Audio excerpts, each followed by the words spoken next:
സമീപിക്കേണ്ട രീതി എങ്ങനെയാണ് അതുപോലും പറഞ്ഞിട്ടുണ്ട്. ഗൾഫിൽ നിന്ന് വരുന്ന സമയത്ത് ബ്ലൂ ഫിലിമിന്റെ കേസറ്റ് കൊണ്ടുവന്ന് വീട്ടിനകത്ത് കാണിച്ചു കൊടുത്തിട്ട് ഈ ചെയ്യണമായിരിക്കെ ഈ കാണുന്നത് പോലെയൊക്കെ ചെയ്യണം എന്ന് നിർബന്ധിപ്പിക്കുന്ന കുത്തഴിഞ്ഞ ലൈംഗികതയുടെ 21-ാം നൂറ്റാണ്ടിന്റെ അന്ധകാരത്തിൽ അല്ലാഹുവിന്റെ ഹബീബ് വെളിച്ചമായി മാറുന്നുണ്ട് സല്ലല്ലാഹു അലൈഹി വസല്ലം.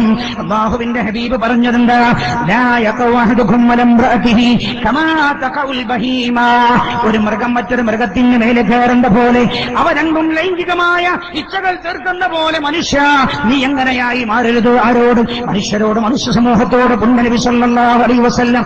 പിന്നെയോ അല്ലാഹുവിന്റെ ഹബീബ് പറഞ്ഞു, നിങ്ങൾ അതിന്റെ മുമ്പ് ഒരു റസൂലിനെ നിയോഗിക്കേണ്ടതാണ്. സ്വഹാബികൾ ചോദിച്ചു, നബി എന്താണ് റസൂൽ? റസൂലുള്ള പറഞ്ഞു, ഒരു ദൂതനെ നിങ്ങൾ നിയോഗിക്കണം. റസൂലുള്ള പറഞ്ഞു, അൽ ഖുബ്ലത്തു വൽ കലാം, ചുംബനവും സംസാരവുമാണെന്ന് ഹബീബായ നബിയുനാ മുഹമ്മദ് മുസ്തഫ സല്ലല്ലാഹു അലൈഹി വസല്ലം. നീ താരമായി മാറുന്നത് എപ്പോഴാണ്? സമയം അവസാനിക്കുന്നു. വലിയ ഗൗരവമുള്ള വിഷയം ബാക്കി നിൽക്കുകയാണ്. തീർന്നില്ല. രണ്ടാം ഭാഗം വേണം നമുക്ക് പിന്നെ ഒരിക്കൽ പറയില്ല. നല്ലത് ഞാൻ ഓടിച്ചു പോയാൽ പറയുന്ന ഭാഗം എവിടെ എത്തില്ല എന്ന് ഭയപ്പെട്ടിട്ടാണ് പറയുന്നത്. ഒന്ന് വ്യക്തമായി പറയാം എന്ന് നമ്മൾ തീരുമാനിച്ചു. അല്ലാഹുവേ നീ തൗഫീഖ് ചെയ്യണേ അല്ലാഹ്. മഹാനായ നബിയുനാ മുഹമ്മദ് മുസ്തഫ സല്ലല്ലാഹു അലൈഹി വസല്ലം തങ്ങൾ പറയാണ്, മാത്രമല്ല ഒരാൾ തന്റെ ഭാര്യയെ ശാരീരികമായി സമീപിക്കുമ്പോൾ അയാൾ ചെയ്യേണ്ടതെന്താ? ഖുൽ ബിസ്മില്ലാഹ്. നിങ്ങൾ പറയണമെന്താ പറയേണ്ടത്? ഒരാൾ തന്റെ ഭാര്യയെ സമീപിക്കുമ്പോൾ ഫലം യുസമ്മി, ബിസ്മി ചൊല്ലിയില്ല എങ്കിൽ ഇൻതവ ശൈത്താനു ഇലാ ഇഹ്ലീലിഹി, അവരുടെ ജനനേന്ദ്രിയ ഭാഗങ്ങളിലേക്ക് പിശാച് ഇറങ്ങി വരും. അല്ലാഹുവിന്റെ ഹബീബ് കേൾക്കണം. 3 മണിക്കൂർ 3 മണിക്കൂർ നല്ല സിനിമ കണ്ടു. ഓളും കണ്ടു, ഓനും കണ്ടു, അവളും കണ്ടു, അവനും കണ്ടോ. എന്നിട്ട് പിന്നെ ആ സാഹചര്യത്തിൽ അങ്ങ് കിടന്നിട്ട് ലയിക്കുകയാണ്. എന്താ സംഭവിക്കുന്നത്?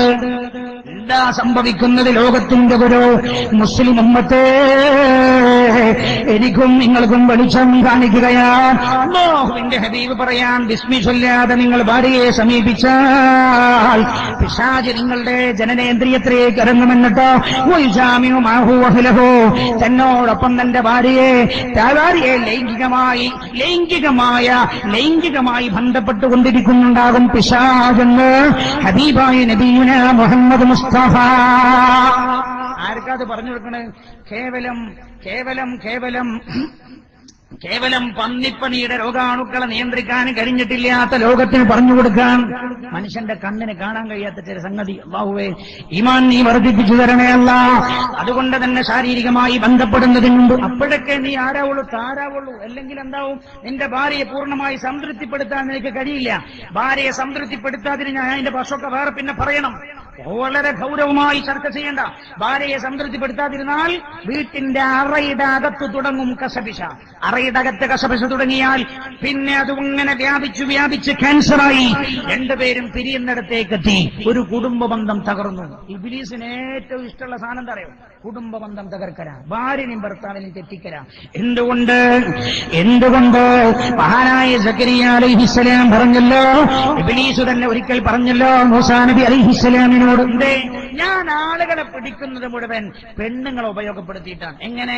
സ്ത്രീകളിലൂടെ വ്യഭിചാരത്തിലേക്ക് ആളുകളെ എത്തിച്ചുകൊണ്ടാണ് ഞാൻ എന്റെ വിരകളെ പിടിപ്പിക്കുന്നത്. ഭാര്യയും ഭർത്താവും തമ്മിൽ തെറ്റിയാൽ പിന്നെ അവർ രണ്ടുപേരും രണ്ടു വഴിക്ക് പോകാൻ ഇടവരും. അല്ലാഹു കാത്തുരക്ഷിക്കട്ടെ.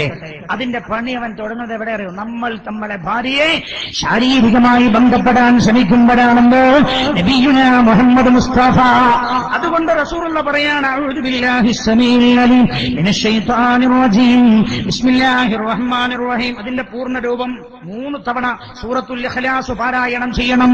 3 തവണ സൂറത്തുൽ ഇഖ്ലാസ് പാരായണം ചെയ്ത് കഴിഞ്ഞിട്ട് വയുഹല്ലിലു സലാസ 3 തവണ ലാ ഇലാഹ ഇല്ലല്ലാഹ് എന്ന തഹ്ലീലും ചൊല്ലണം. എന്നിട്ട് അല്ലാഹുമ്മ ജന്നിബ്നി ശൈത്താൻ വജന്നിബി ശൈത്താന ഫീമാ റസഖതനാ എന്ന് ചൊല്ലിയാവട്ടെ നിങ്ങളുടെ ഭാര്യയെ നിങ്ങൾ സമീപിക്കുന്നതെന്ന് ലോകത്തിന്റെ കുറിച്ച് നിങ്ങൾ ചിന്തിക്കണേ. അടുക്കള മുതൽ കൊട്ടാരം വരെ ഒരു കാര്യം പോലും വിട്ടുകളഞ്ഞിട്ടില്ലാതെ ലോകത്തെ പഠിപ്പിച്ച നബിയുനാ മുഹമ്മദ് മുസ്തഫ സല്ലല്ലാഹു അലൈഹി വസല്ലം.